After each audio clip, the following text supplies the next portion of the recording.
Hi, this is Cameo, and I've got some rather distressing news. Last Friday at 12:04, little afternoon, uh, my mom passed away at Eskenazi in Indianapolis, Indiana. She had been really sick. She has COPD and everything, and that morning when I woke up, I just didn't feel right, going to work. I get up at 4:30 a.m. every morning, and I got up that morning and I just immediately started crying for nothing, and I was like, why am I crying, and I didn't know it. So I just called in because I just wanted to be with my mom. Well, I laid down to rest my eyes because, I've been crying all morning, so they were kind of on fire, so I think I accidentally fell asleep, and my nephew called me around like 10, a little after 10, and he said, hey, I'm surrounded by a group of doctors. He's 23 years old and he's autistic, but so my sister thought, maybe he's just overreacting, but he tells me I was surrounded by this group of doctors, and they told me that she doesn't have much longer, and that's all they can do for her. That's what he said. They can't do anything more for her. And I don't think he really quite understood what that meant, but he called us, and he got a hold of me first, and he told me, I don't know if he left his mother a message first or what, but he talked to me first and told me all that, and he says, you got to get down here. So I tried to get a hold of my little sister, and finally got a hold of her, and we got dressed and went down there. We got there a little after, it's like after 11:30, 11:40, something like that. And maybe we got there at noon because no, because she died at 12:04. So we got there a little after 11:30, and we walked in, and she was cognizant. She was talking. She looked okay, and she had I think it's like the sleep apnea mask on, the apnea mask, because it helped her feeded her more oxygen. She didn't have a hose on though, a cannula with oxygen. She just had the apnea mask on, and she was doing good. Her numbers were up in like the 90s or 80s or something like that, and high 80s. She was doing good. She was talking, and Katie came in and she was like, look at all this trouble you're causing me. Kind of joking around with her, and she's like, yeah, I'm in trouble. So, and she had told Tommy the other night that she just wanted to go home, to heaven, and just be with Jesus and all that, and he wasn't feeling it either. He was afraid too. So, and coupled the fact that I didn't feel comfortable going to work Friday morning, I just wanted to stay home, be with my mom, or be there if it happened, so I could get there quickly. The hospital is literally right down the street from where I live, so it's like a hop, skip, and a jump away. And I work downtown, so we got in there in about, it wasn't even 25 minutes, and when they took her mask off, and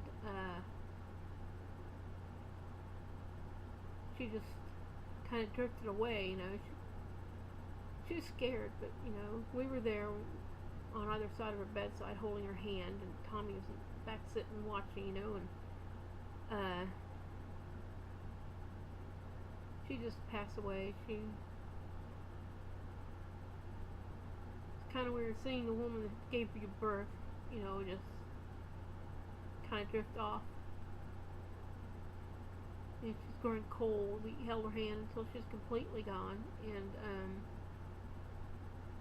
told her how much we loved her, what a great mother she was, and I told her, just go towards the light, and be happy, and don't worry about us. We know that you love us, and everything will be all right. We'll be fine. You just go. Don't linger for us. If it's your time, then you go. And I really didn't want her, to be in pain. My my niece Candy, poor girl, she was crushed because she didn't get there in time. And well, hell, Grandma understood that.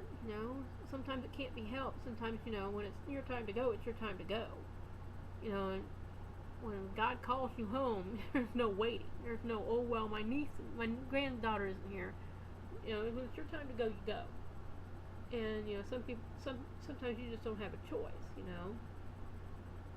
Well, she went. She didn't linger. She wasn't in pain. She can breathe. I know she has to breathe because you don't.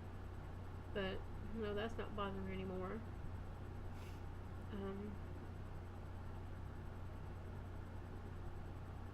She's finally with her mother and her father that she hasn't seen in decades. And I know she's happy. She's up there with Charlie and everybody, and getting to know Charlie. Charlie was our dishwasher in the kitchen I work at. And God bless him. We all miss him so much. You never really know what you got until you lose it. And boy, once it's gone, you realize how precious it really was. The day after he died, we all went to raise our hand to say hi to Charlie in the morning like we always did. He wasn't there, and that kind of threw us all for a loop because Charlie was there and he never would be again. And it's very disconcerting, painful. I mean, I can't describe it. I really don't want to talk about it anymore. I'm so sick of people dying. Can't you people just not die? At least for a few more years. Please, give me a break. I lost my father in 2013. Then I lost my cat several months later. 4 or 5 months later, I don't know. And then I have a cat here, and he's so old. He's got dust. He farts dust, okay? He's that old. He's like 16, almost 17 years old. He's an old cat. And I know he's the next to go. And, my sister lost a dog, and, and now my mother, or Charlie, and then my mother, and it's just all hitting at the same time. And all I need now is for the cat I've got now to die in a couple days, It's just too much frickin' death. Like, enough already.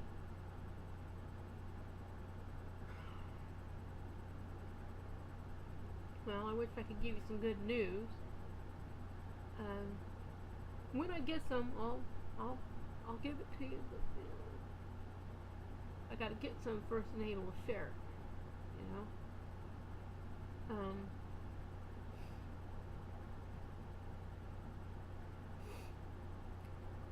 Sometimes life just sucks. There's not a goddamn thing you can do about it. You just have to take the bad with the good. Unfortunately, sometimes there just ain't enough good. The bad outweighs the good. All I can tell you is to just hang in there. Eventually the good will get back around to you. You're not the only one going through it. You won't be the last. There'll be plenty of people long after you're dead going through the same bullshit that we're going through. It's just life.